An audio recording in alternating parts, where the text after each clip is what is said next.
In 2011, when Bill Kaplan opened up the doors to the once great but then abandoned Newburgh Armory, these smiling faces were just a dream, his dream. 7 years later, he has managed, with the help of the dedicated teachers and volunteers of Newburgh, to create a safe place where children and parents and friends can come and learn and play and celebrate together. This is the story of the Newburgh Unity Armory Center. To be simple, 'tis the gift to be free, 'tis the gift to come down where we ought to be. And when we are in the place just right, we'll be in the valley of life. So in 2013, the Armory was mostly a place for sports, and the board was moving in a direction of providing enrichment educational classes. And we had an opportunity through Mary Hinton to pitch an idea for some Unity book clubs. And we thought it was important for our teacher candidates to learn about kids outside of school. So we developed book talks, which evolved into other classes. What animal has a beak that we know? Birds. Around the World in Stories, which is where they were making the collages and writing the poetry. And then the other one is the Dare to be the Wild Reader, where they're just reading and talking about books. Want to turn the page for me? Shut up. Through the village, snow leopard. Coming here every weekend to get one-on-one with the kids, get to see how they develop their reading, their writing, we do like arts and crafts, doing poetry with them. So each week we progressively see them like move forward, which is good because we want to help them because they're not necessarily getting the one-on-one attention in the classroom that they should. So coming here on the weekend is really good to be able to work with them. We think out loud. We model how to questions to ask ourselves, and just different techniques for the students. The first time I came here, I was unsure of what it was going to be like, but after the first time, I wanted to come back every single time because it's the kids who really make the difference. They make it worth getting up at 8 a.m. on Saturday because they're really just an inspiration to work with because of how they can find so much excitement in just reading. So it's good to be a part of. And they feel needed. They feel that the kids want to be here while they don't always want to be at school.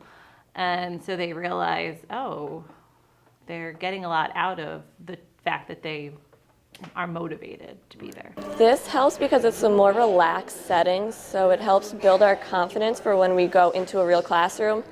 And it's a lot of literacy skills, so it's helping kids to slow down and learn how to read and helping them pick books. And it's just you're building a connection with them, you're building relationships with the children. What I want to take most from this is the actual image making.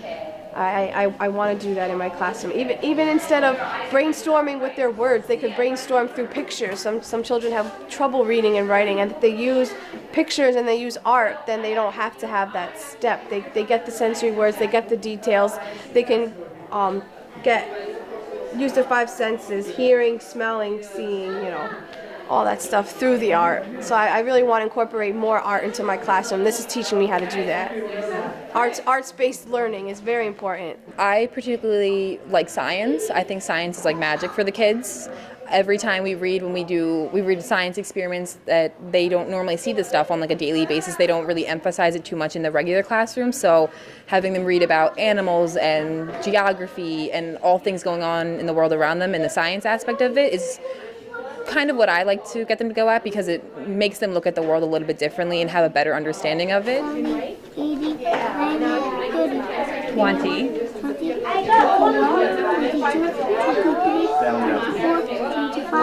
25. Would you eat a parrot? No.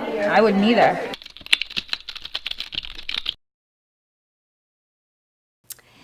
Mr. Kaplan has been a great motivator and inspiration for us because he cares so deeply about the community, and he's challenged us to see what is Mount St. Mary College's role in the community and what can we do as teacher educators to better prepare our teacher candidates to care about their community. Newburgh's not the greatest area, so it's a really great opportunity that the Kaplan family has made the Armory to have the students come here and read because on the weekends they may not get these opportunities. They may not get the opportunities at home to be reading and get all these books and being exposed to all this stuff and being with their other classmates. It's awesome, and I like how the parents could be involved too. You do. You have parents who they come in to tell us about the good things that happen to their kids. They come in to tell us about concerns that they have and questions that they have. Right. So what does life cycle help us to do?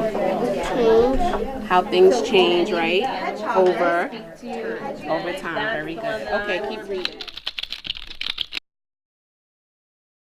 So the fact that they are applying what they know about the writing process, or engaging kids, or trying to come up with a way to motivate them without you telling them to do that is probably one of the greatest rewards.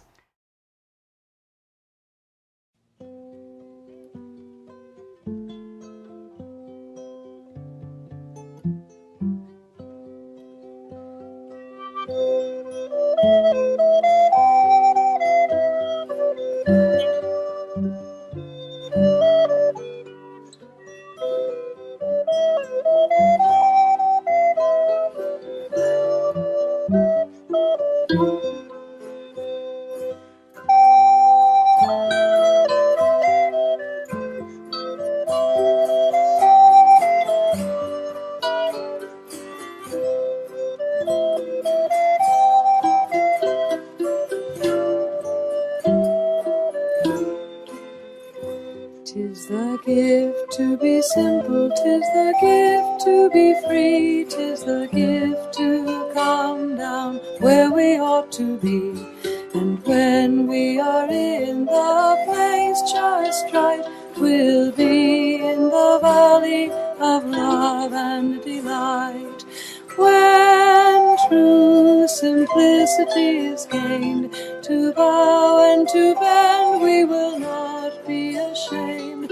To turn, 'twill be our delight, till by turning we come.